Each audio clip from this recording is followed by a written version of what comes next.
parece, bueno, y en Santa Fe está la educación superior, no como en Wader, con este tipo de trabajo de una universidad provincial como se hizo, a pesar de que en Entre Ríos hay institutos también superiores que no están en el territorio de Wader, digamos. Bueno, en Santa Fe toda la educación superior depende del Ministerio de Educación de la provincia, y Brown es un profesorado histórico de Santa Fe, como en Rosario el Cosetini, ¿no? Y José es el jefe de historia, además, tiene a cargo todo, a todas las profes y los profes de la carrera de historia, que entiendo que en el ingreso hay 2 secciones, ¿no, José? Sí. Así que, y además no está, bueno, y por supuesto además es investigador y trabaja también en la carrera de historia de la Universidad Nacional del Litoral, que ustedes saben, si hay algún santafesino o santafesina presente, que es la universidad que está al otro charco, del otro lado del charco, ¿no? Ahí está en Humanidades la carrera de Historia, tanto del profesorado como de la licenciatura, y bueno, y además es un amigo que generosamente quiere contarles sobre este tiempo histórico en donde vamos a hacer anclaje en este eje 2 del programa de la materia. Bueno, si querés decir algo más de tu trayectoria, que es muy grande, todo el tiempo es para vos, José, así que presentate y acá estamos todos tomando nota. No, gracias Viviana, gracias por haberme invitado a participar de la clase. Para mí es lindo cuando te invitan porque es una forma de reconocimiento y bueno, ¿será que los reconocimientos también vienen un poco con los años, no? Este, Me presentaste bien, así que no voy a agregar nada respecto a lo que dijiste. Sí les voy a comentar que hace unos días atrás Viviana se puso en contacto conmigo para invitarme a participar de esta clase y me propuso que de alguna manera presentara a grandes rasgos la historia. La historia. Bueno, que presentara el siglo XIX en el contexto de la historia argentina, ¿no? Y voy a compartir un PowerPoint que ojalá que se pueda ver más o menos bien para que puedan ir leyendo, porque a mí me sirve de machete y porque tiene algunas imágenes que me parece que son útiles para ilustrar y para mostrar algunas cosas sobre las que quiero hablar. Y igual que Viviana, soy santafesino y ustedes van a ver que parte del contenido del PowerPoint tiene que ver, está vinculado también al proceso de formación de la provincia de Santa Fe. Es un trabajo que había preparado para un congreso que participé hace un par de años atrás y me parece que para esta ocasión puede resultar útil. Casualmente en los últimos días estaba leyendo o revisando algunos libros sobre el siglo XIX y particularmente libros de texto, de texto para la enseñanza secundaria, y observaba que están muy anclados fuertemente en los procesos históricos de Buenos Aires, y que parecería ser que la historia argentina pasa por Buenos Aires, la ciudad de Buenos Aires y el puerto de Buenos Aires. Entonces, mi propuesta es mostrarle el proceso de ruptura del orden colonial, por un lado, y de lenta conformación del Estado Nacional Argentina, a partir de considerar algunos procesos y algunos acontecimientos vinculados justamente a lo que se dio sobre el territorio y la sociedad que formaba parte del Virreinato del Río de la Plata, cotejándolo o relacionándolo con el proceso de formación del Estado provincial santafesino. Voy a tratar de referirme menos a eso porque en todo caso a ustedes les interesaría más saber sobre el proceso de formación del Estado entrerriano, pero a decir verdad no es una cuestión que yo he estudiado entonces no me voy a meter en ello. Ahí estoy tratando de compartir pantalla. Creo que se está viendo, ¿no? Díganme Sí, ustedes sí, si... José. Sí, sí, ¿sí? Sí, se ve. sí, ¿Y se puede leer más o menos? También, sí. Sí, sí. sí. Bien. A ver si se agranda esto. Un segundito. Ahí está. ¿Ahora se ve más grande, un poquitito más grande? Bueno, Sí. lo que en aquella ocasión, cuando preparé este trabajo, planteé como marco de desarrollo temporal esto que tienen como título allí, entre la ruptura del orden colonial y la aceleración del proceso de modernización. De modernización de la sociedad y de las estructuras políticas que a la postre significaron la conformación del Estado argentino.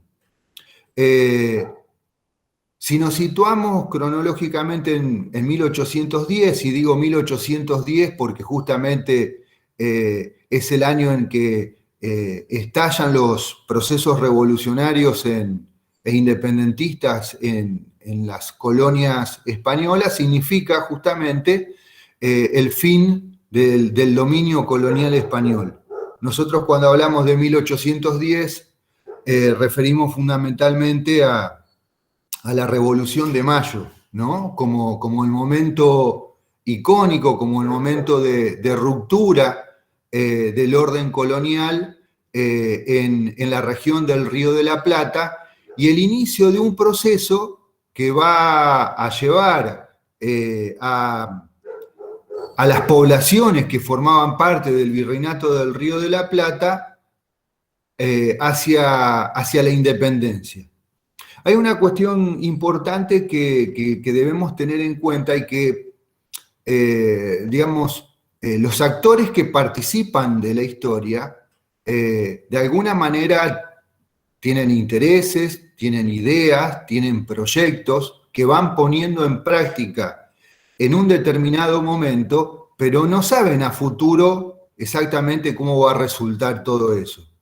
Esos proyectos, esas ideas, esos programas, siempre están vinculados a intereses, a necesidades, a tensiones, a juegos por el poder, que van haciendo que todo ello pueda ir cambiando con el tiempo.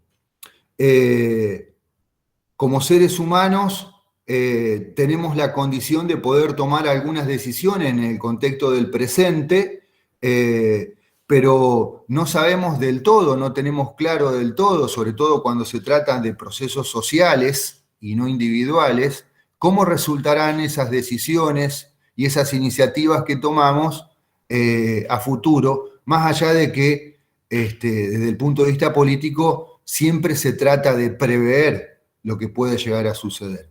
Esto lo digo porque en 1810 se produce el fin del dominio colonial español, particularmente en la región del Río de la Plata, a partir de que el rey de España ha sido apresado por las autoridades francesas, porque España ha sido invadido por Francia durante el periodo napoleónico, y ese es el momento en que en determinados grupos, en la región del Río de la Plata, pero también a escala latinoamericana, decide que el poder debe volver hacia los pueblos y que los pueblos deben decidir el rumbo a adoptar mientras no exista la figura del rey. Eso genera de alguna manera la ruptura del orden colonial y el inicio de un proceso, ¿no? de un proceso complejo, de un proceso con muchas idas y vueltas, con muchos proyectos truncados, que más o menos se va a definir hacia 1880, ¿no? Es un largo proceso de 7 décadas en lo que se van debatiendo diferentes alternativas a los efectos de organizar eso que hasta 1810 era el orden colonial y desde el punto de vista político-administrativo el Virreinato del Río de la Plata.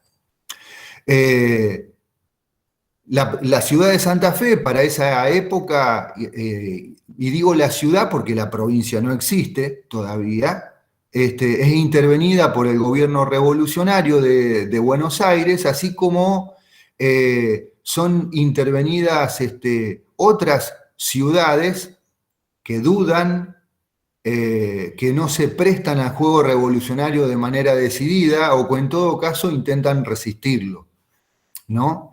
A partir de allí, ustedes deben saber, porque lo han estudiado en la escuela secundaria, que se conforma la primera junta de gobierno, en 1811 la segunda junta de gobierno, que después vendrá una fase un tanto más complicada porque habrá intentos de resistir a la conformación del nuevo orden que se intenta instaurar particularmente desde Buenos Aires. Buenos Aires era la capital del Virreinato del Río de la Plata y la ciudad más importante, no solo por el hecho de ser la capital, sino por el hecho de ser una ciudad portuaria, por ser la ciudad más grande en términos demográficos, por desarrollarse allí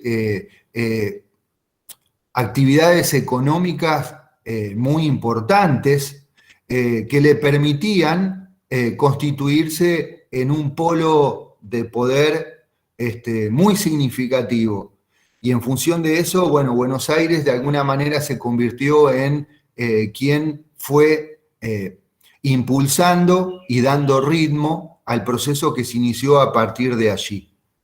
En 1813 se produjo lo que se llama la Asamblea del año 13. La Asamblea del año 13 es una asamblea constituyente importante.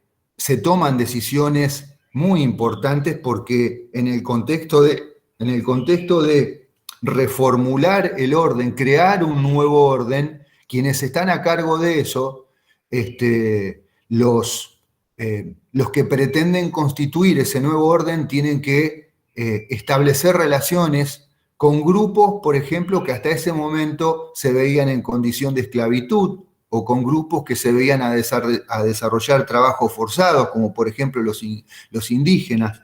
Menciono estos grupos porque estos grupos van a participar activamente de la revolución, tanto los africanos y afrodescendientes esclavizados, que a partir de la Asamblea del año 13 obtienen lo que se llama la libertad de vientres.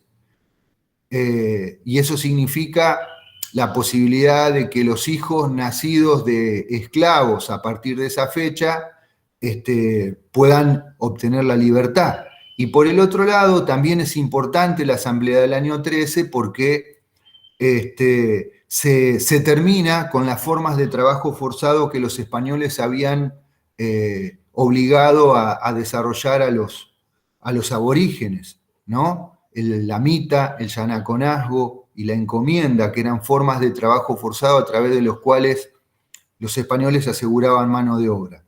Esa asamblea termina con eso, esa asamblea decide terminar con los títulos de nobleza, esa asamblea decide adoptar algunos elementos que identifiquen el nuevo orden que se intenta constituir, digo, el escudo, por ejemplo, y tiene como proyecto esa asamblea elaborar una constitución, cuestión que no se logra y que se posterga, y que como no se logra y se posterga, lo resuelve designando un director supremo. Hasta 1819 se van a suceder una serie de directorios, ¿no? De una persona encargada de gobernar sobre el territorio de la región del Río de la Plata, con esa denominación. Hasta 1815, como ustedes podrán saber, España va a quedar bajo la dominación napoleónica, y digo hasta 1815 porque en ese año Napoleón es derrotado y Fernando VII vuelve al poder. Y a partir de que Fernando VII vuelve al poder en España, España se embarca en la tarea de intentar recuperar sus colonias. Y allí los españoles americanos, o los criollos, como se le comenzó a denominar a quienes estaban a cargo de intentar construir un nuevo orden en la región del Río de la Plata y en otros lugares de América también, tienen que tomar la decisión de si se unen nuevamente a la dominación colonial o dan un paso decididamente en el sentido de construir un orden independiente. Es eso lo que va a mover a trasladar o a convocar un congreso en Tucumán, y en 1816, el 9 de julio de 1816, se produce la declaración de la independencia de las Provincias Unidas en Sudamérica, o de las Provincias Unidas de Sudamérica.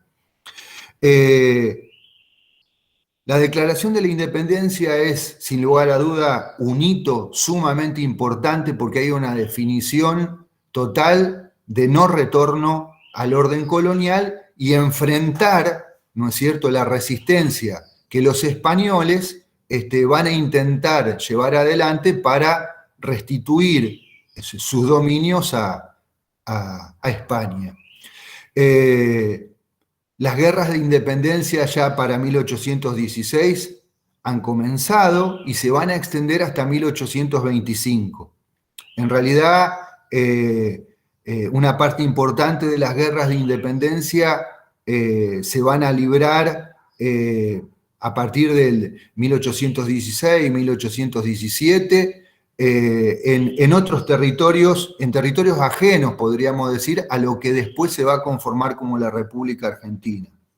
Ahí tenemos, por ejemplo, que mencionar a San Martín, ¿no?, que para 1816 está preparando su ejército para liberar a Chile de la dominación española, y después desde Chile se va a dirigir hacia Perú, donde también va a tener una serie de combates contra las fuerzas que se denominan como realistas, o sea, las fuerzas que representan a la corona española, y se va a encontrar con Simón Bolívar para después dejarlo que concluya con la tarea de liberación de la región del Perú y del Alto Perú de las fuerzas españolas.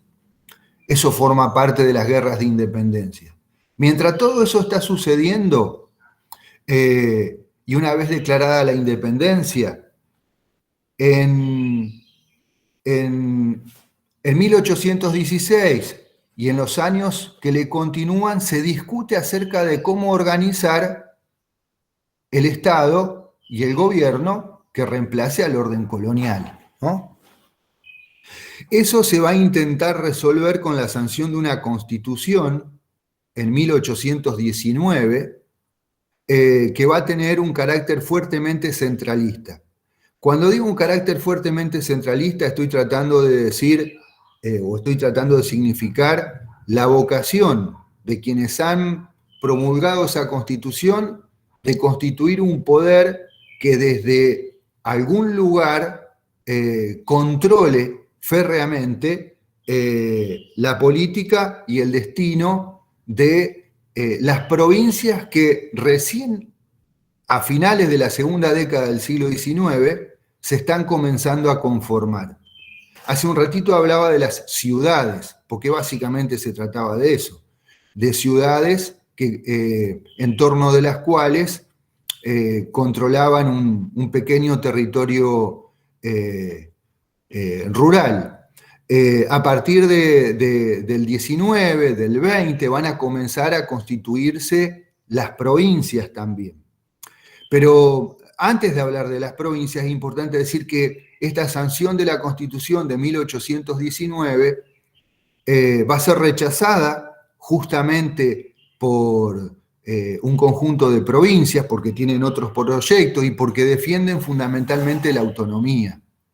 Cuando digo defienden su autonomía, quiero decir, defienden la posibilidad de tener la iniciativa política para definir ciertos aspectos de su organización social, económica, y también obviamente política, en sus propios territorios. No hay acuerdo sobre ello y ello va a derivar en un conflicto armado, y en 1820 se va a producir, por primera vez podríamos decir, desde 1810 en adelante, la disolución del poder central en la región del Río de la Plata. Eso va a formar parte de lo que dice un poquito más abajo el PowerPoint. Desde 1814, sobre el territorio de la región del Río de la Plata, se van a suceder una serie de guerras que van a tener el carácter de guerra civil, de levantamientos armados, de revoluciones, que van a sustituir gobiernos o que van a intentar constituir otro tipo de gobiernos y de organizaciones, y eso va a ser una constante hasta 1880, ¿no? Aunque deberíamos decir que, si bien es una constante, hay que periodizar todo ese proceso, y en el marco de esa periodización debemos considerar al año 1853 como un año importante, porque es el año en que se sanciona la Constitución, que después va a ser reformada en el 60, pero que básicamente, digamos, es la que se va a mantener a partir de allí y por largo tiempo a lo largo del siglo XX. Un poco lo que les estaba explicando, no sé si se alcanzan a ver los mapas, me gustaría que ustedes me digan si lo pueden ver. Tendrías que bajar la transparencia, Filmina, no sé cómo se llama, José. Está en la tercera los mapas. Quedó estancada en la 2. ¿No se ven ahí no se ve el mapa? No, a veces pasa que más allá que uno avanza en las diapositivas, pero queda como tildado. Por ahí hay que dejar de compartir y volver a compartir quizás. Eso me suele pasar a mí. Sí, voy a ver si lo puedo, voy a hacer eso. Dale, dale.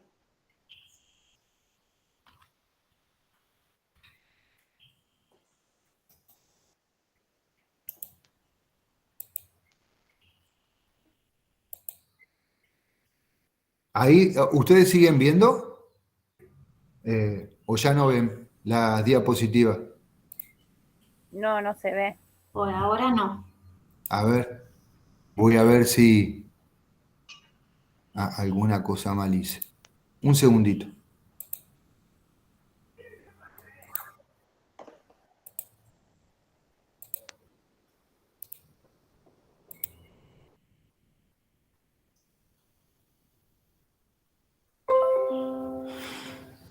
¿Ahí se ven las diapositivas? Sí, pero Perfecto. Bien, muy chiquititos se ven los mapas seguramente.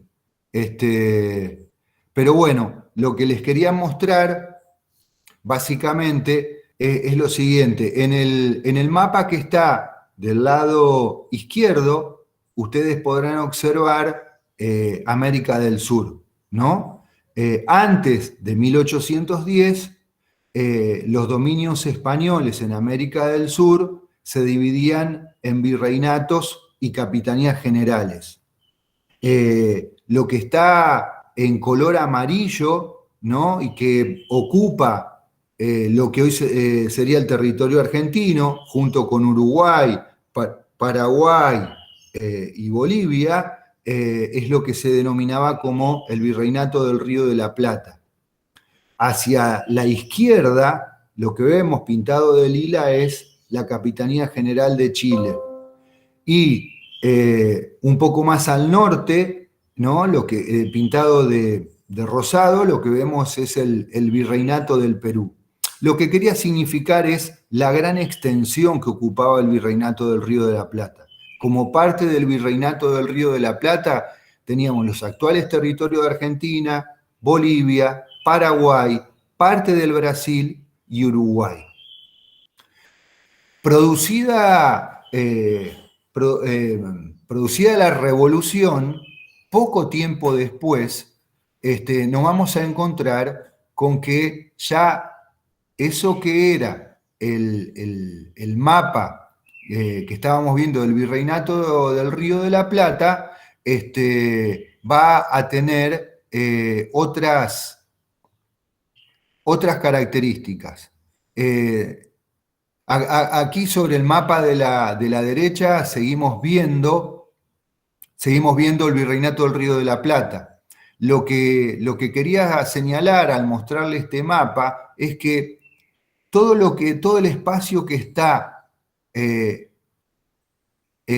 ocupando gran parte de la provincia de Buenos Aires, La Pampa, una parte importante de San Luis y todo el sur de Mendoza, desde allí hacia el sur, son territorios que no están bajo dominación, llamémosle, de los españoles americanos o de los criollos, de los blancos, para llamarlo de alguna manera. Es territorio que está bajo dominación, bajo posesión, y es donde desarrollan sus vidas diferentes comunidades indígenas. También pasa lo mismo hacia el norte, después lo vamos a ver en otro mapa, pero ustedes tal vez puedan llegar a leer que hacia el extremo norte dice Chiquitos, que es una provincia, digamos, una gobernación del Virreinato del Río de la Plata. Eso era zona prácticamente deshabitada, o en todo caso deshabitada por el hombre blanco, por los españoles americanos o criollos, como quieran le llamar, y fundamentalmente habitada por comunidades indígenas. Esto lo muestro para de alguna manera dar cuenta de que el territorio que hoy tenemos en nuestra mente respecto de lo que es el territorio argentino, para principios del siglo XIX, se reducía muchísimo en términos de extensión. Acá en este mapa de la derecha todavía vemos que bajo el Virreinato del Río de la Plata, obviamente, tenemos lo que se llama la región del Alto Perú, lo que hoy es Bolivia. Cuestión que a partir de 1825 deja de formar parte, ¿no es cierto?, del área que está bajo control de las provincias unidas del sur o de la región del Río de la Plata. Y otro desprendimiento que se va a producir también prontamente hacia 1812, 1814, es Paraguay, que se va a constituir en república. Entonces, lo que quiero significar es que en el marco del proceso revolucionario, ese espacio que conformaba la región del Río de la Plata, la región del Virreinato, se va a ir desmembrando y van a ir apareciendo diferentes entidades políticas, organizaciones políticas. Yo aquí pasé a una nueva diapositiva, no sé si ustedes la están viendo. Sí. Que se ve un poquito más grande y tiene que ver con, digamos, se ve mejor lo que estaba explicando, en el sentido de que si uno mira toda la parte sur del actual territorio argentino, se encuentra, y allí dice, pueblos originarios, toda la zona de la Patagonia, pero hasta una gran parte de la provincia de Buenos Aires y de Córdoba está ocupada por los pueblos originarios. Lo mismo pasa con todo el norte de la provincia de Santa Fe, Chaco y Formosa, que está ocupada por los pueblos originarios, y allí no habitan los criollos, no habitan los españoles americanos. Eso por un lado. Por el otro lado, lo que quería significar en este mapa, como ustedes pueden ver, de un lado dice Liga de los Pueblos Libres y del otro lado dice Congreso de Tucumán. Hacia 1816, lo que se observa claramente es la constitución de dos proyectos políticos.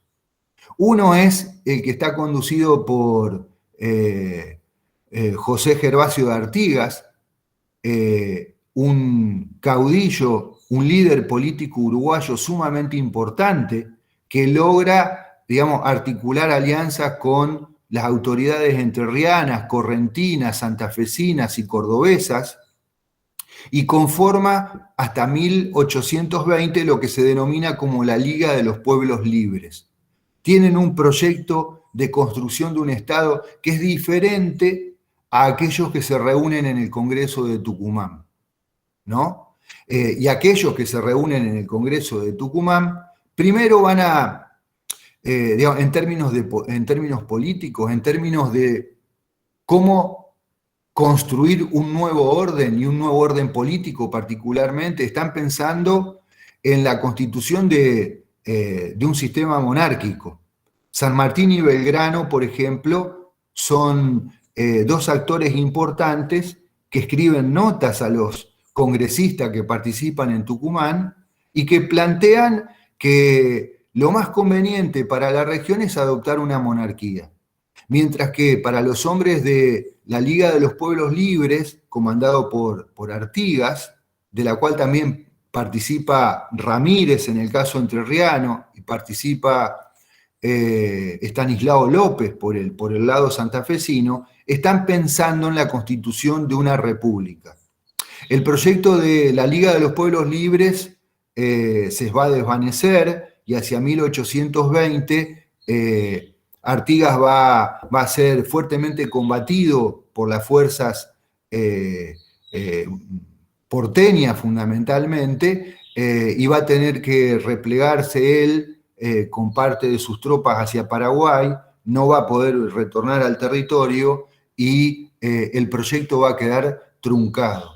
Así como decíamos recién, que queda truncado el proyecto de constituir el proyecto de la Constitución que se sancionó en 1819, ¿no?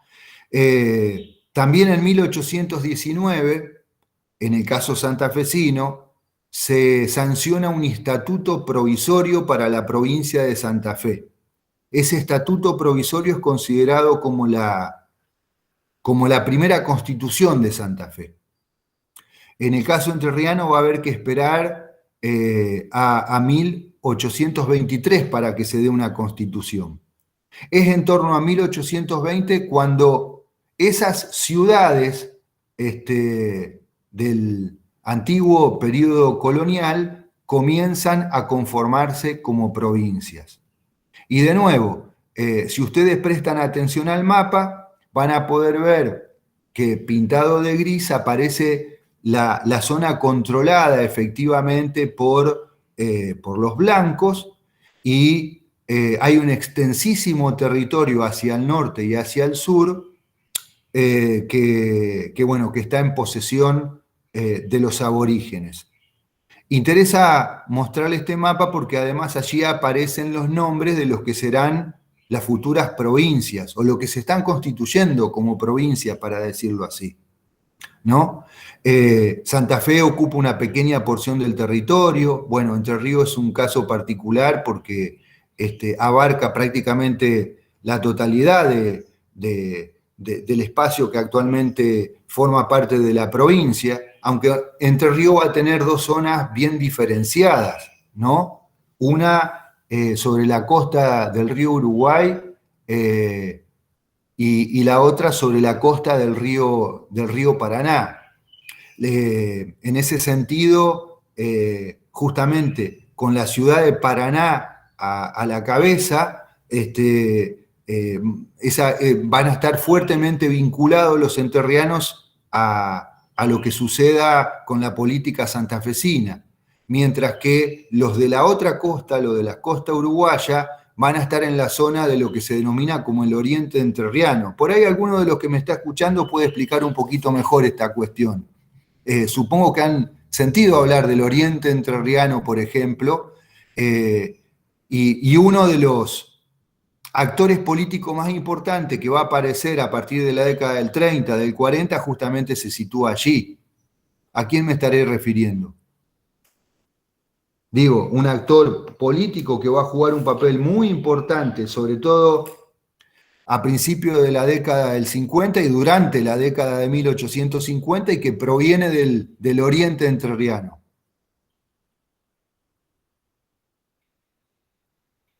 ¿Se animan a arriesgar un nombre? ¿Puede ser Artigas, profesor? Artigas para 1820 ya desaparece de la escena política. Me estoy refiriendo a otro actor político que además es dueño de grandes extensiones de tierra en Entre Ríos, tiene saladero, va a construir un palacio, tiene un puerto propio. ¿Urquiza? Exactamente, Urquiza. Urquiza va a jugar un papel muy importante a principios durante toda la década de 1850. Ya lo vamos a ver. Para la década del 20, quien juega un papel relevante en Entre Ríos es Francisco Ramírez, ¿no? Que junto al brigadier Estanislao López son los que van a atacar Buenos Aires en 1820 y van a generar la caída del poder central. A partir de 1820 va a comenzar un periodo que algunos historiadores lo llaman como el periodo de la anarquía. Y hay un historiador argentino sumamente importante, ya fallecido, Tulio Alperín Dongui, que escribió respecto de ese año diciendo lo siguiente: 1820 es, para quienes lo vivieron, un año funesto, el de la disolución del Estado que por 10 años ha llevado adelante la revolución y la guerra, el de la disolución de esa otra constelación rival de poder surgida en el litoral. En efecto, los pueblos libres, colocados bajo la protección de Artigas, no sobrevive a su efímera victoria. Lo que queda es la fragmentación, al parecer insanable, de un país que se ha deshecho antes de madurar. Me parece interesante la cita de Alperín, porque lo que plantea allí es al año 1820 como un año terrible, para decirlo en otros términos, porque por un lado se disuelve ese Estado que había mantenido la guerra revolucionaria, por el otro lado también desaparece la Liga de los Pueblos Libres, ¿no? Y lo que queda es la fragmentación política, ¿no? A partir de allí se van a ir constituyendo las provincias y van a mantener una relación de conflictividad a lo largo de la década de 1820 por lo menos, y entrada la década de 1830 también. En 1820, antes que nada, quiero señalar que en 1820 se convoca un Congreso Constituyente que se reúne en Buenos Aires, ese Congreso Constituyente en 1824, que se intenta sancionar una constitución y que en el entretanto se designa como presidente provisorio a Bernardino Rivadavia.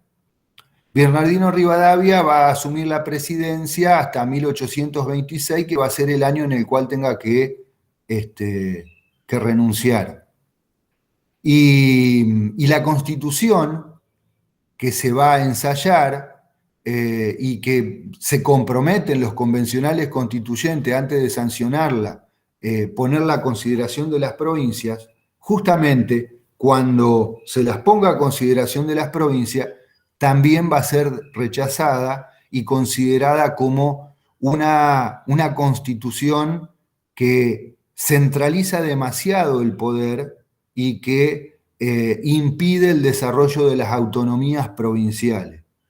O sea, no reconoce la posibilidad de que las provincias se organicen hacia su interior separadamente, de acuerdo a sus criterios, a sus principios, a sus necesidades, sino que la Constitución plantea un poder que desde el cual se defina toda la política en todas las provincias. Las provincias no lo aceptan y entonces eso termina fracasando.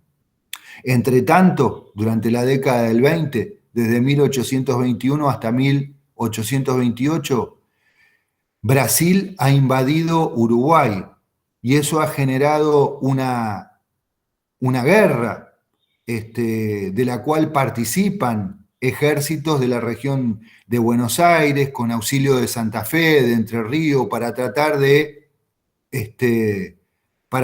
repeler la presencia brasilera. La guerra no se define. Inglaterra aparece como mediador allí y solo el conflicto termina cuando Brasil y Buenos Aires, en representación del resto de las provincias, decidan reconocer la independencia de Uruguay. Eso es importante porque si Paraguay se había separado del resto de las provincias en 1812 y Bolivia se había convertido en república en 1825, ahora Uruguay lo hace en 1828. Esto lo menciono porque todos esos territorios formaban parte del Virreinato del Río de la Plata y se fueron desmembrando, fueron conformando sus propias organizaciones políticas. Rivadavia renuncia, poco tiempo después va a venir el gobierno de Dorrego en la provincia de Buenos Aires. No hay un poder central que conduzca al resto de las provincias, sino que cada una de las provincias se maneja de manera autónoma. Y en 1830 va a asumir el poder, la gobernación en la provincia de Buenos Aires, Juan Manuel de Rosas. Juan Manuel de Rosas se va a mantener como gobernador de la provincia casi de manera ininterrumpida hasta 1852. Y a partir de los vínculos que va a establecer con otros gobernadores, como por ejemplo el caso de Estanislao López para Santa Fe, o de Ramírez, Entre Ríos, van a firmar lo que se llama el Pacto Federal de 1831. ¿Por qué menciono esto? No porque vamos a hacer un estudio del Pacto Federal, sino porque a través del Pacto Federal se mantienen ciertos lazos, ciertos vínculos, ciertas alianzas para la defensa mutua en caso de que se produzca el ataque de un amigo exterior a los que forman parte de ese pacto, ¿no? Durante largo tiempo, hasta 1852, se va a mantener lo que se llama como la Confederación Rosista. Las provincias van a reconocer en Rosas la figura que va a mantener las relaciones exteriores con el resto de los países.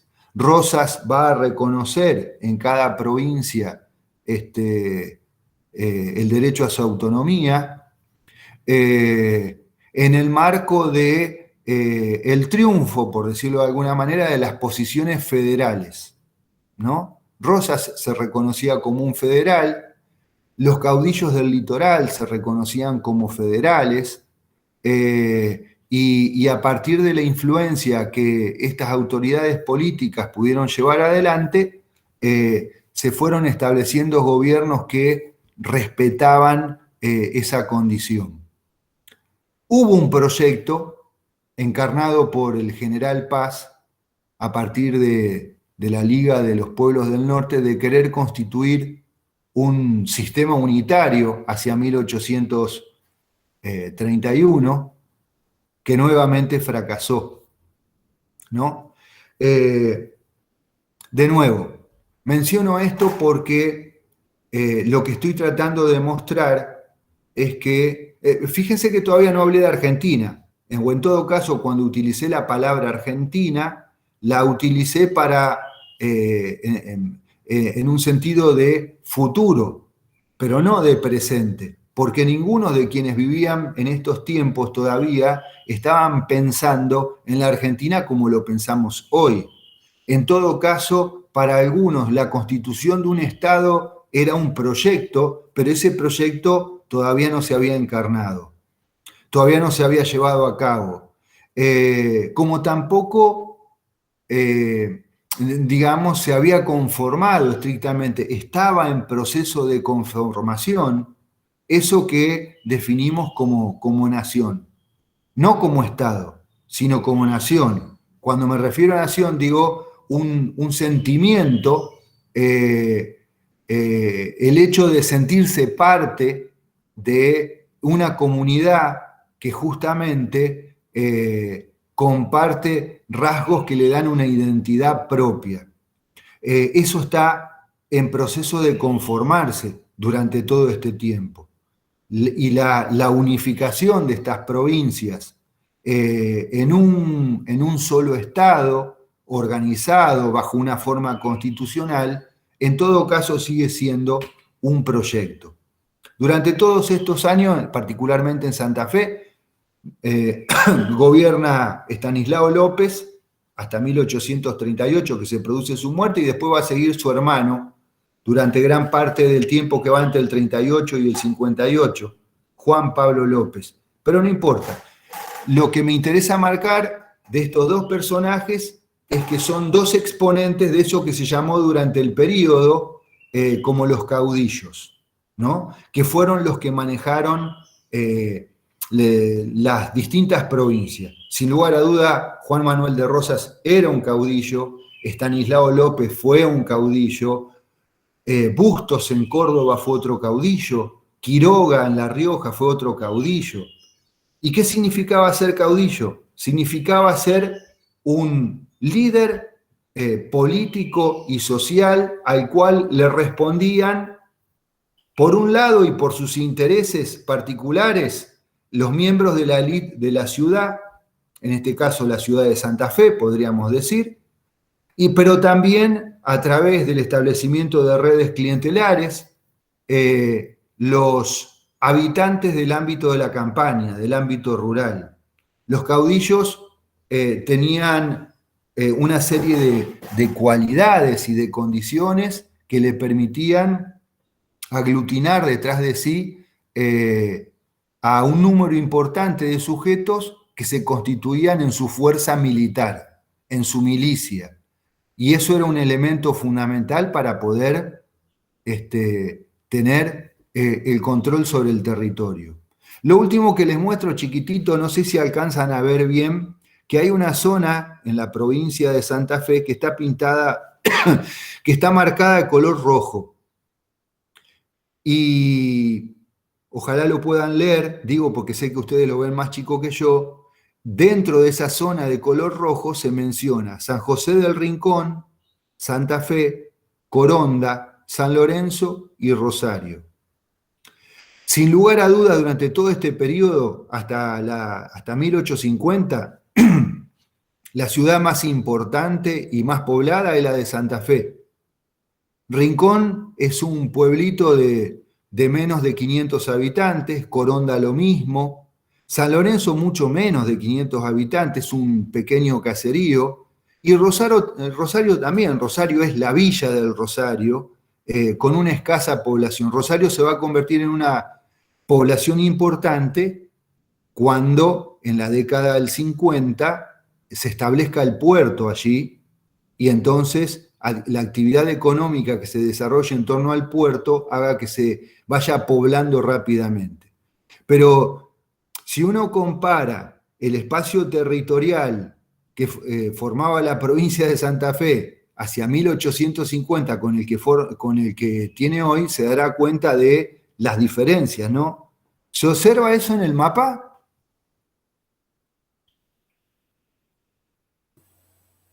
Sí, sí, se ve. Gracias. Bueno, Hoy les decía que 1853 es un año importante, porque es el año de la sanción de la Constitución Nacional, ¿sí? Ahora, antes de 1853, en 1852, a través de un enfrentamiento armado que se conoce como la Batalla de Caseros, es derrotado Rosas.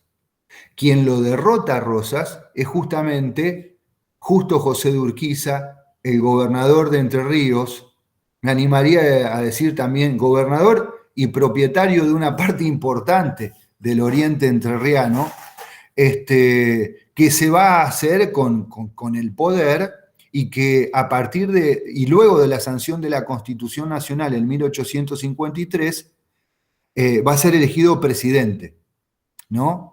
El primer presidente con la Constitución de 1853. El segundo presidente, si lo consideramos a Bernardino Rivadavia, el de la década de 1820, como el primero. Urquiza va a gobernar durante 6 años, porque eso era lo que estaba estipulado por la Constitución, y a Urquiza le va a suceder en el poder Derqui. No vamos a hablar de eso, simplemente lo menciono porque digamos, aquí se va a presentar un problema que es el siguiente. En el mapa seguramente ustedes no lo ven, pero las provincias, casi todas las provincias están pintadas con un color verde, oliva, mientras que Buenos Aires está pintado con un color naranja muy clarito.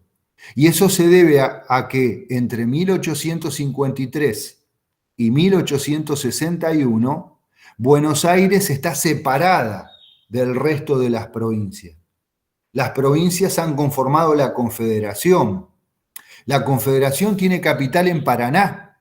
Eso es un dato significativo que me parece que, bueno, supongo que ustedes lo sabrán, que entre el 53 y el 61, la capital de la Confederación Argentina está situada en Paraná, ¿no? Y durante gran parte de esa temporalidad, el presidente es Urquiza, y por un par de años le va a continuar, como le decía hoy, Derqui. Buenos Aires está separada del resto de las provincias porque no acepta lo estipulado en la Constitución. No acepta, por ejemplo, que la ciudad de Buenos Aires se federalice, no acepta la libre navegación de los ríos, no acepta distribuir los beneficios de la aduana que controla Buenos Aires con el resto de las provincias. Eso se va a resolver hacia 1862, cuando aparezca un nuevo actor. Bueno, nuevo en este relato que estoy haciendo, no es nuevo en la escena política, que es Bartolomé Mitre, y en la batalla de, no quiero meter, en la batalla de Cepeda, derrote a las fuerzas de Urquiza. Ya voy a volver sobre eso. Antes quiero mencionar algunas cuestiones que tienen que ver con cuáles fueron las voces que de alguna manera intervinieron en la sanción de la Constitución, cuáles fueron las voces y los intelectuales que desde unos años antes, a la década del 50, ya estaban proyectando la construcción del Estado y se oponían al gobierno que llevaba adelante Rosas. Entre esos intelectuales, entre esos hombres interesados por la política, estaban Esteban Echeverría, estaba Juan Bautista Alberdi, Domingo Faustino Sarmiento. Ellos, juntos con Sastre, conformaron lo que se llamó parte de la generación del 37. Formaron una asociación literaria a través de la cual,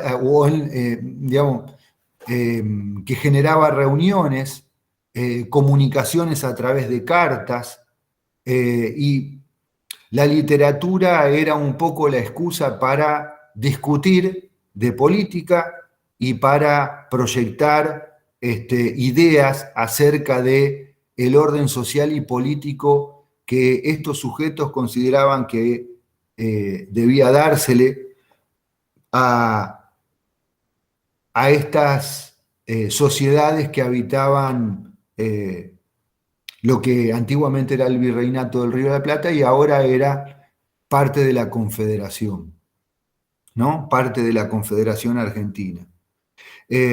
Rosas persiguió fuertemente a estos sujetos. Entre ellos está Alberdi, está Sarmiento. Sarmiento se debió exiliar y vivió un tiempo importante en Chile. En Chile se dedicó a publicar en la prensa sus opiniones y desde allí ya comenzó a perfilar y a manifestar la necesidad del desarrollo de determinadas formas organizativas y de determinados proyectos entre los que se encontraban su concepción respecto de la educación.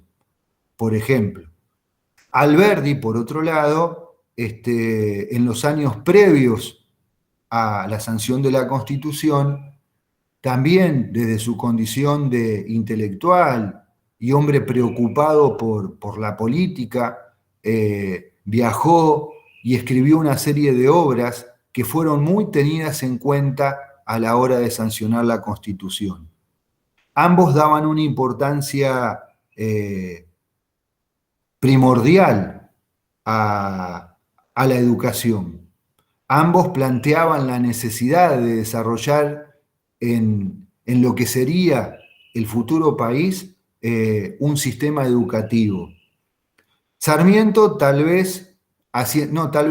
Sarmiento poniendo más énfasis en lo que tenía que ver con la formación de los ciudadanos, pensar la escuela como ámbito de formación del ciudadano y pensar la necesidad de constituir un sistema escolar para ello. Alberdi consideraba también a la educación como una herramienta primordial, fundamental, pero entendía que la educación se iba a dar a través, no necesariamente, digamos, de la escuela para la formación de los ciudadanos, sino a través de otros factores, como por ejemplo el arribo de inmigrantes, y el aporte cultural que podían significar los inmigrantes, la modernización de los transportes con la llegada del ferrocarril, que se va a comenzar a producir muy tibiamente en la década del 50 y en las décadas posteriores va a adquirir una dinámica fenomenal. Alberdi consideraba que la educación se debía tener que dar más que nada a través del trabajo y de las cosas útiles, ¿no? Sarmiento le ponía una impronta mucho más importante al sistema escolar. Pero de esto después van a hablar con Viviana, que seguramente, sin lugar a dudas, sabe mucho más que yo sobre esas cuestiones. El tema es que, como les decía, entre 1853 y 1861, la Confederación Argentina, con capital en Paraná, nuclea a 12 de las 13 provincias y Buenos Aires está aparte y lleva adelante su propia organización, por los motivos que hoy le había mencionado, ¿no? En 1862 se va a producir un enfrentamiento armado entre las fuerzas de Buenos Aires, comandadas por Bartolomé Mitre, que se va a enfrentar a las fuerzas de la Confederación comandadas por Urquiza, y estas van a ser derrotadas. A partir de allí, Mitre se va a convertir en presidente de la nación, y ahí comienza una etapa particular en la historia argentina, que la vieja historiografía denomina como la etapa de la organización nacional. Mitre va a gobernar del 62 al 68, Sarmiento lo va a hacer desde el 68 al 74, y Nicolás Avellaneda del 74 al 80. Durante esos casi 20 años se van a ir dando una serie de pasos en el proceso de constituir las bases sobre las cuales se establece el Estado Nacional. Se tiene una constitución que claramente establece los lineamientos sobre los cuales se deben organizar los poderes y también se declaran los derechos y la garantía para los habitantes. Y además se está dando un nuevo contexto internacional con demanda de una serie de materias primas para la cual lo que se está constituyendo como Argentina cuenta con las condiciones para poder producirlas.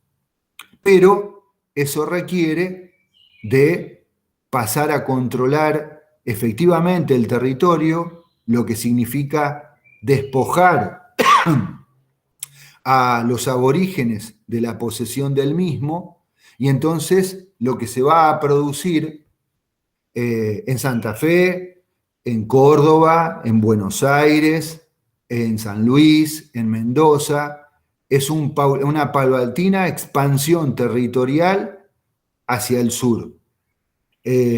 La más conocida de esas expansiones territoriales hacia el sur es lo que se dio en llamar como la conquista del desierto por parte de General Roca, ese hombre que a partir de 1880 se convirtió en presidente, ¿no? La campaña del desierto del general Roca fue llevada a cabo en 1879.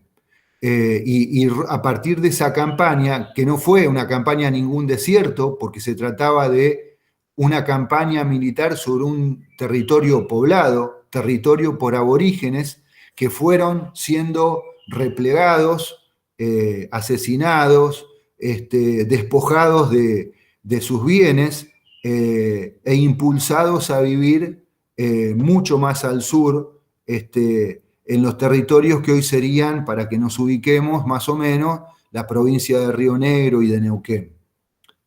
A partir de esa acción militar, Roca va a ganar prácticamente todo el espacio territorial de lo que hoy es la provincia de Buenos Aires. Entonces, la expansión territorial fue necesaria desde la perspectiva de quienes tenían el poder para ponerlas en productividad, ¿no? En el caso santafesino, también se dio un proceso de expansión territorial, que ustedes lo podrán ver en ese mapa que estoy mostrando ahí. No pretendo hacer un estudio detallado del mapa, pero si ustedes se fijan en las líneas de punto, en las sucesivas líneas de punto van mostrando cómo paulatinamente se va corriendo la frontera hacia el norte de la provincia de Santa Fe. Cada corrimiento de frontera es una campaña militar con la cual se va empujando a las poblaciones indígenas cada vez más hacia el norte y también cada vez más hacia el sur, ¿no? Que fue la manera de ir ganando territorio y poniéndolo bajo control del Estado, en este caso del Estado provincial santafesino.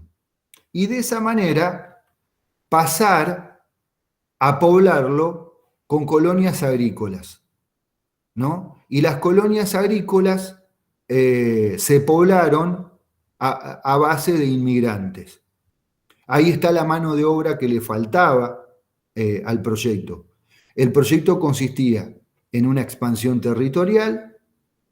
Una vez hecha la expansión territorial, ese territorio pasaba a estar bajo control estatal, se distribuía la tierra y se la ofrecía a los inmigrantes europeos para el desarrollo, para el establecimiento colonial.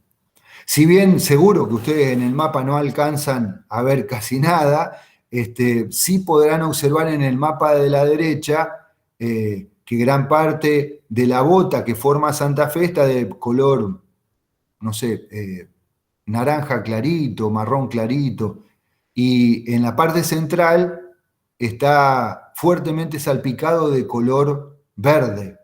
Esa parte que está fuertemente salpicada de color verde es la zona que fue poblada con colonias agrícolas cuya mano de obra era constituida por inmigrantes europeos, ¿no? En Entre Ríos pasó algo parecido también.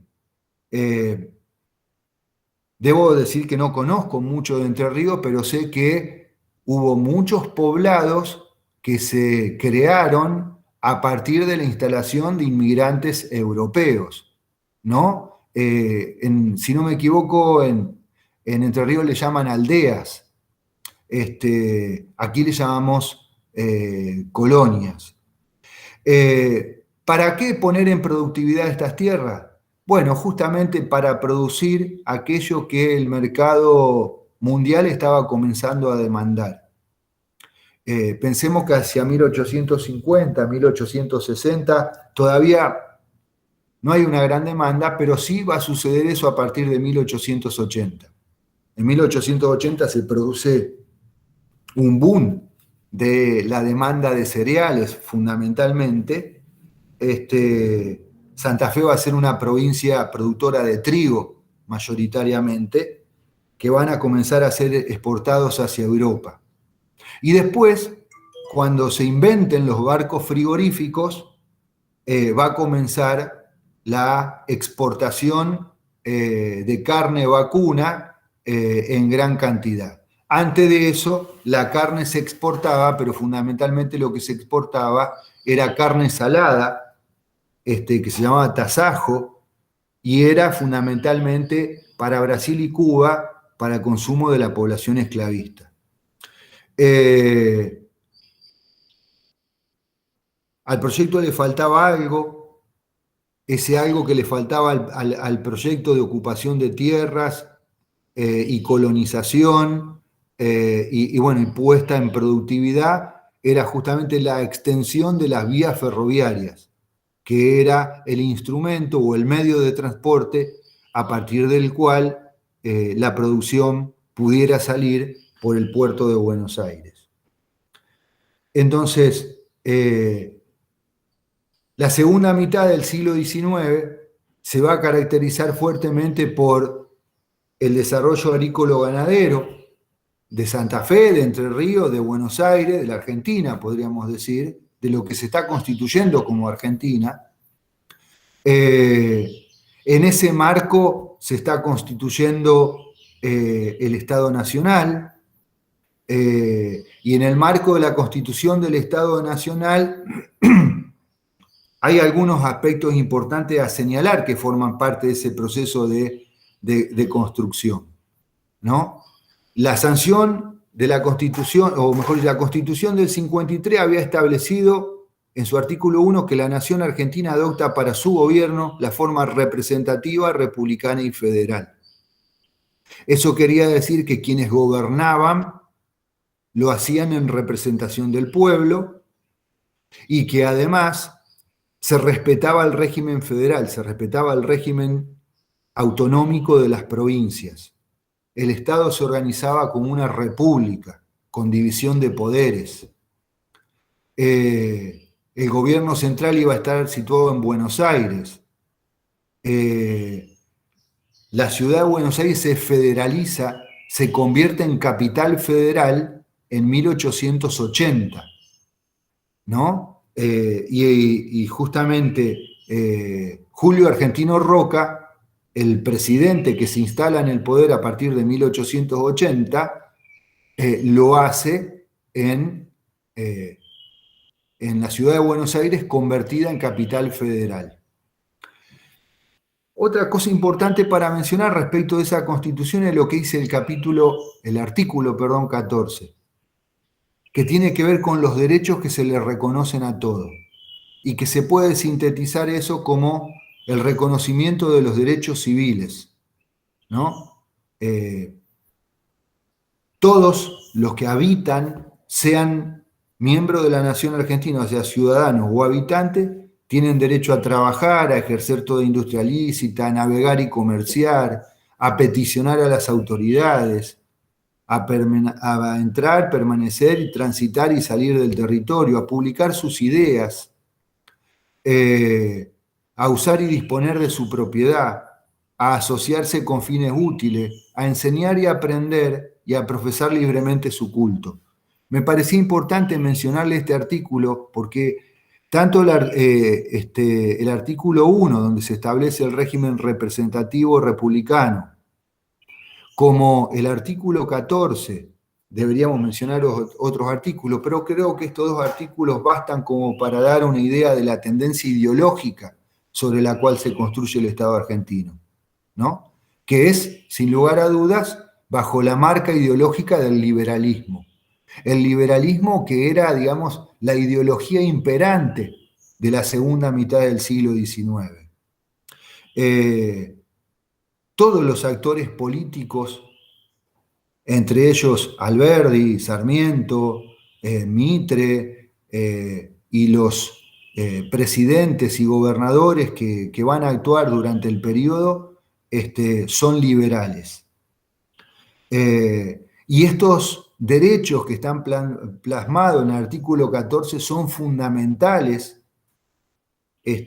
más allá de la orientación ideológica que le den sentido, porque son los que resguardan los derechos de los inmigrantes que van a venir a la Argentina, ¿no?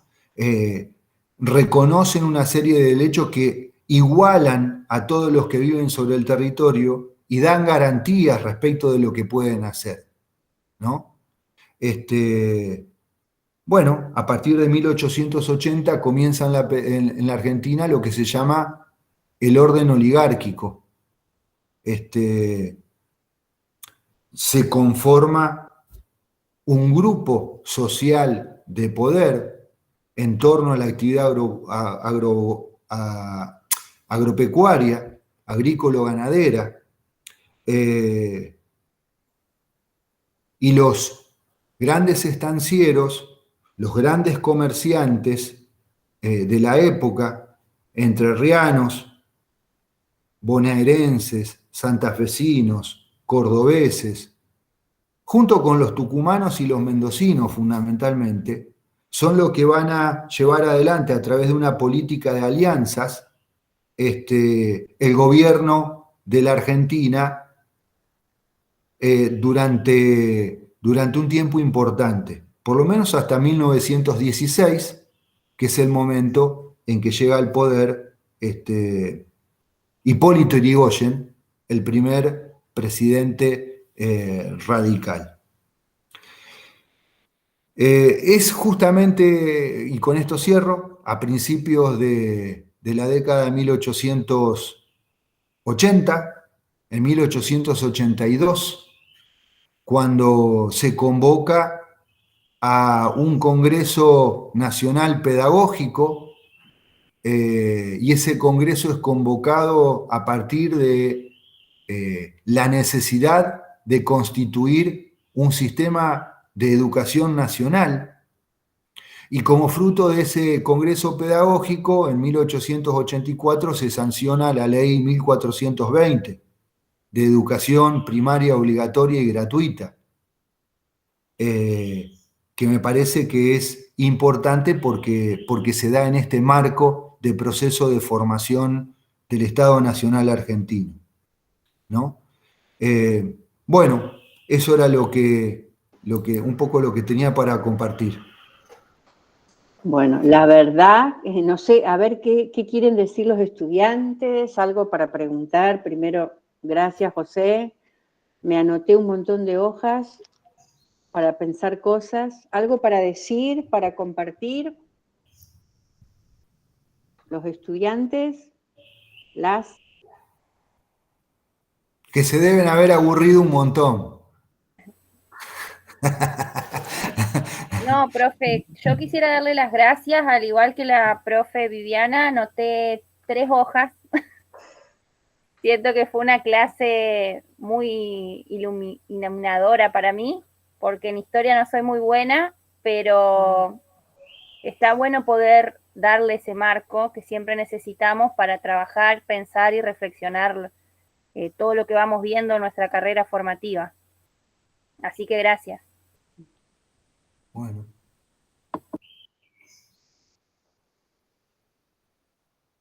¿Y en la materia que estaban viendo, Viviana? Justamente nosotros estamos empezando en pedagogía el eje 2, que es todo el contexto moderno, con la aparición de los sistemas educativos, tanto, sobre todo latinoamericanos, y algo del contexto europeo en relación a lo que es la modernidad europea, y empezar ahí lo que significa el proyecto pedagógico de Sarmiento, y también después hacer un pie a esta modernidad latinoamericana, para no decir argentina, esto que dijiste exquisitamente, que no hay un Estado ni una nación argentina desde siempre, pero también hacer pie en Simón Rodríguez con lo que significó un proyecto pedagógico que fue distinto en lo ideológico, además en el tiempo, pero digamos desde otros postulados, y que por supuesto no fue el hegemónico, ¿no?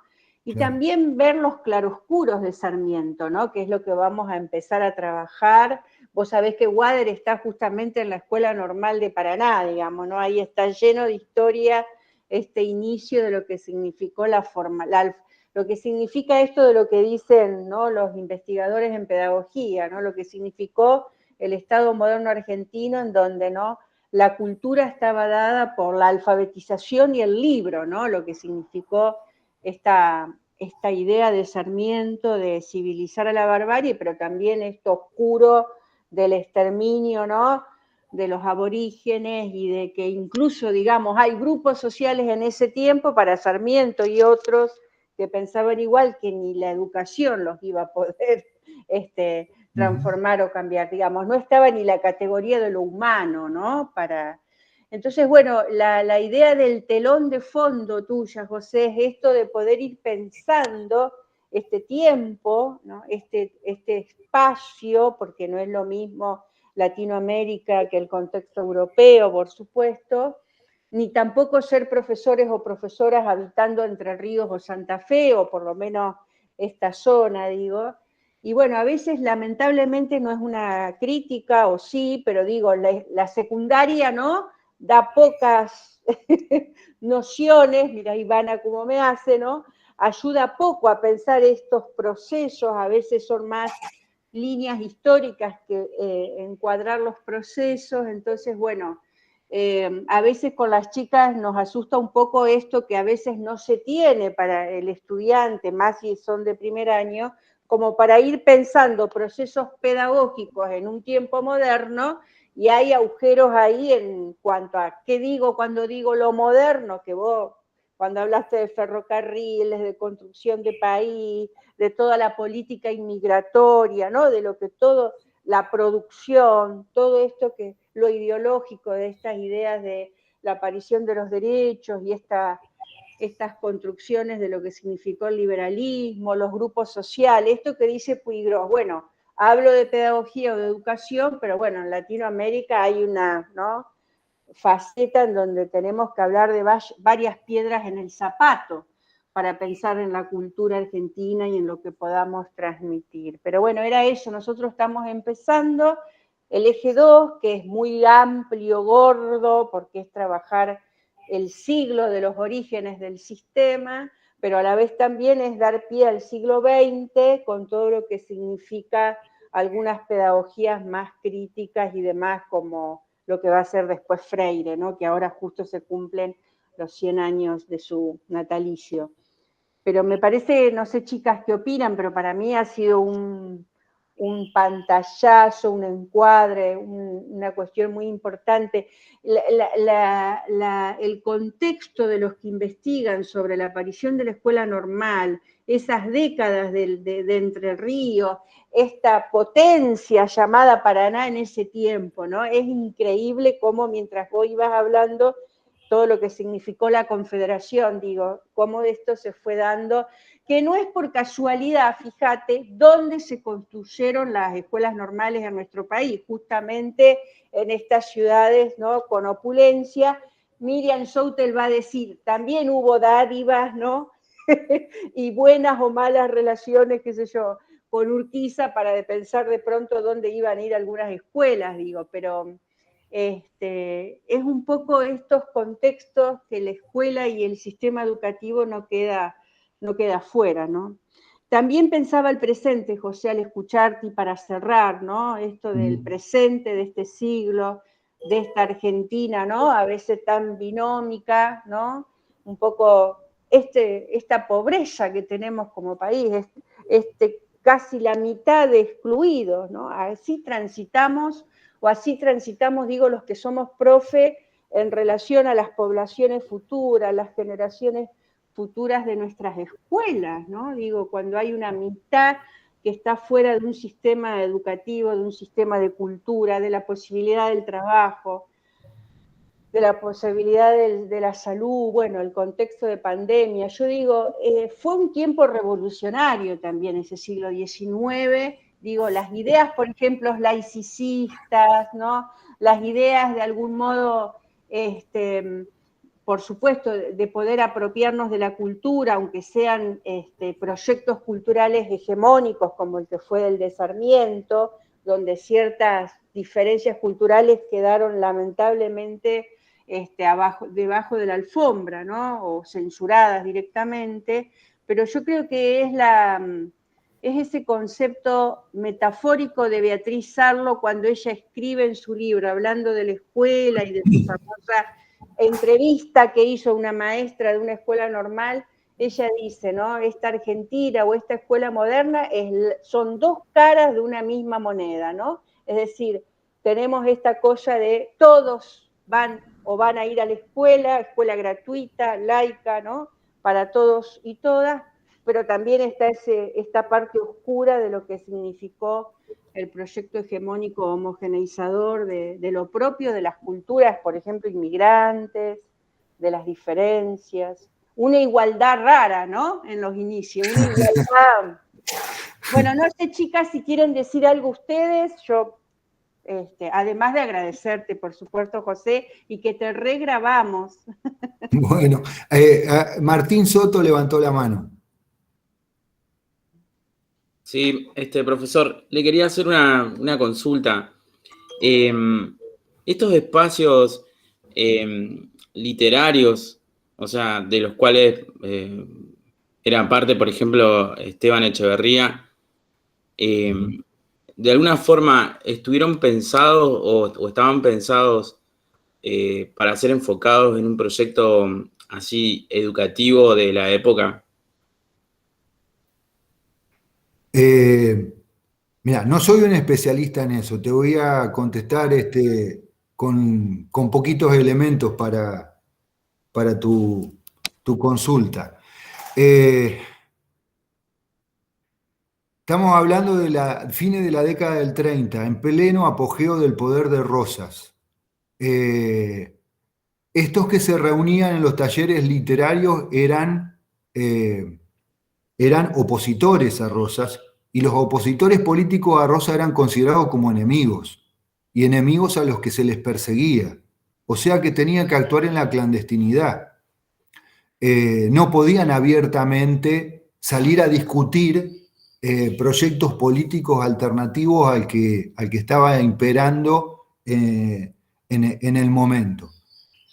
Entonces, en ese marco, se reunían bajo la máscara de talleres literarios, bajo la apariencia de talleres literarios, discutían literatura, leían literatura. Sarmiento es un tipo que viajó por Estados Unidos, por Francia, leía el francés, Alberdi leía inglés, estaban fuertemente instruidos, no eran improvisados, eran intelectuales importantes. Cuando hoy Viviana habló de la idea de civilización y barbarie, eso no es un invento de Sarmiento. Sarmiento toma esa idea de la existencia de la civilización y la barbarie, de lo que aprende por lo que ha leído de los intelectuales europeos y por su viaje a Europa. Es más, le cuento cortito, porque si no se va a hacer re largo. no recuerdo exactamente el año, si fue en el 48, 47, por ahí que Sarmiento viaja. Sarmiento viaja por España, va a Francia, está en París, y después se hace un viaje a Túnez y pasa por Argel. O sea, para que ustedes, o sea, cruza el mar Mediterráneo y se va al norte de África, donde Francia está llevando adelante la colonización, básicamente ha convertido a esos espacios en sus colonias. Y hace ese viaje justamente para ver lo que los europeos llaman la barbarie. La civilización está en París, la civilización es la ciudad, la civilización es el urbanismo, la tecnología, tiene que ver con eso, ¿no? La barbarie es lo que es el campo, es la vida rural, agreste, y nada. Sarmiento construye esa idea respecto de la civilización y la barbarie a partir de estos elementos, ¿no? Y como les decía, lee francés y tiene que andar dando vueltas por el mundo durante el periodo rosista porque no puede mostrar la cara sobre el territorio de la Confederación. Y a Alberdi más o menos le pasa lo mismo. Alberdi escribe un libro muy importante cuyo título es Las bases para la Constitución, no recuerdo exactamente el título, después búsquenlo en ustedes, pero es la obra sobre la cual se guían los convencionales constituyentes del 53 para hacer la Constitución. Entonces, ambos son liberales, pero porque el liberalismo es la ideología en boga en ese momento en Europa y en el mundo, es el apogeo del liberalismo y del mundo burgués, y la influencia de Sarmiento, de Alberdi y de los grandes pensadores de la época se va a ver no solo en la Constitución del 53, sino, por ejemplo, en el proyecto pedagógico, que no todos piensan lo mismo respecto a cómo debe organizarse el sistema educativo, por supuesto, y hay grandes discusiones. En Santa Fe lo tenemos a Nicasio Oronio, por ejemplo. Ustedes si vienen de Paraná a Santa Fe, para llegar a la ciudad de Santa Fe van a cruzar por el puente Oronio. Bueno, además de que haya un puente Oronio, hubo un gobernador que se llamó Nicasio Oronio. En honor a ese gobernador le pusieron al puente su nombre, que gobernó entre 1865 y 1868. A Nicasio Oronio no pudo terminar su gobierno y entregarle la banda de gobernador a otro porque fue destituido por un alzamiento armado por un conjunto de fuerzas políticas opositoras. ¿Por qué no pudo terminar su gobierno? Porque Sarmiento se adelantó como 20 años a los tiempos, en el sentido de que Sarmiento en la provincia de Santa Fe legisló sobre los cementerios públicos, legisló sobre los casamientos mixtos, o mejor dicho, el registro civil, los casamientos civiles. Y eso significaba quitarle una serie de potestades, una serie de herramientas, una serie de elementos que habían sido históricamente administrados por la Iglesia. O sea, la Iglesia Católica, hasta fines del siglo XIX, por ejemplo, hasta que se crea el registro civil, es la que registra los nacimientos a través del bautismo, la que registra los casamientos y la que registraba las defunciones. Eso es importante porque, uno puede decir, ¿y qué importa? Es nada más que eso. Pero eso son herramientas de control, herramientas de información que estaban en la mano de la Iglesia Católica.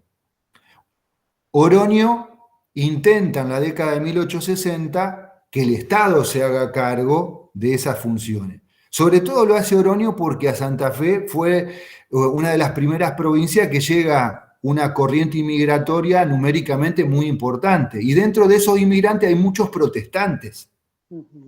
Entonces el problema es que los protestantes no pueden ir a bautizarse a la Iglesia Católica. Tienen su propio templo. Pero después está el caso de que mujeres u hombres, protestantes o católicos, quieren casarse entre sí. Y el cura no los quiere casar y el pastor no los quiere casar, porque tienen que ser de la misma iglesia. Entonces ahí es donde interviene el Estado para tratar de resolver ese tipo de conflicto, ¿no?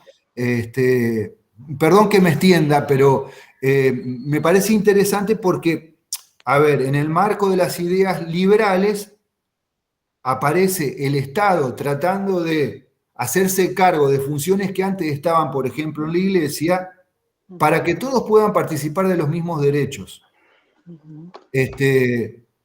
En ese sentido, el liberalismo era progresista, ¿no? El liberalismo era una ideología que reconocía derechos. Por ejemplo, el derecho de una mujer y un hombre que profesaban diferentes religiones a poderse unir en matrimonio, o poder inscribir sus hijos, ¿no? Pero bueno, el pobre Oroño no pudo terminar su gobierno porque lo destituyeron fuerzas políticas fuertemente aliadas a los jesuitas. Aquí la Iglesia Católica tenía una fuerza muy fuerte en Santa Fe, y los jesuitas jugaban un papel protagónico, y el obispo Gelaber, que estaba allá en Paraná, porque la sede del obispado que correspondía, que tenía jurisdicción sobre Santa Fe, estaba en Paraná, se había opuesto a toda esta serie de cuestiones. Después se van a enojar los sacerdotes con la ley 1420, que van a ver ustedes, y se van a seguir enojando con otra serie de acciones que tienen que ver con este proceso de modernización, porque esto forma parte de la modernización, ¿no? Cuando digamos, el Estado se va haciendo cargo de funciones que antes estaban relegadas o al ámbito de otro tipo de organizaciones. Bueno, no digo más nada. Bien, bien. Bueno, me parece que por la hora ya, primero para desobligarlo a José, que está generosamente con nosotros. Chicas, no sé si ustedes, porque yo hablé demasiado, sabés lo que te quiero, José, así que más que agradecida que hayas estado acá. No, para mí fue un gusto. Ojalá le haya servido, no sé, pues por ahí, cuando estas cosas que no están acostumbrados a escuchar caen así como un balde de agua fría, a lo mejor, no sé si es muy útil, pero bueno, a lo mejor se quedaron con alguna idea. Lo importante es saber, a ver, la Argentina no existió siempre. Eso que vemos hoy en el mapa y eso que creemos hoy que es la Argentina, nadie se lo creía en el siglo XIX. En todo caso, para algunos era un proyecto. Y ese proyecto que se imaginaron no es lo que existe hoy. Lo que existe hoy es otra cosa, ¿no? Que tiene que ver con el tiempo y con los sujetos, ¿no? Y con que lo que uno proyecta hacia futuro no necesariamente es lo que va a ser, porque depende de un montón de cosas. Eso, básicamente. Y que Argentina se construyó en el marco de un proceso muy complicado, muy tortuoso, de muchos conflictos, porque todo eso está mediado por un montón de intereses económicos, políticos, ideológicos, algunos mezquinos, otros más colectivos, bueno, de diferente índole. Chicas, ¿algo para decir y cerrar? Queridas compañeras. No, muchísimas gracias. Reitero, digamos, el agradecimiento de Viviana en relación a la generosidad, a la precisión también, porque creo que has podido contextualizar un tiempo con precisión que, bueno, a nosotras se nos escapa realmente, o por lo menos a mí, cada tiempo, ¿no? Cada periodo que pudiste ir describiendo. Así que, bueno, agradecida básicamente por hacerme recuperar a la memoria, básicamente, cada periodo, cada momento, cada contexto, ¿no? Respecto a lo que fuiste mencionando, y también, como los estudiantes, creo que tomé nota de 3 hojas aproximadamente, porque, bueno, son periodos, son momentos, son situaciones que se dieron en la Argentina que con esa exactitud que pudiste dar cuenta y que pudiste transmitirnos, creo que fue extremadamente valioso y bueno, a mí por lo menos me hizo escribir para recuperar esta historia de nuestra época y de la Argentina que no la tenía tan precisa.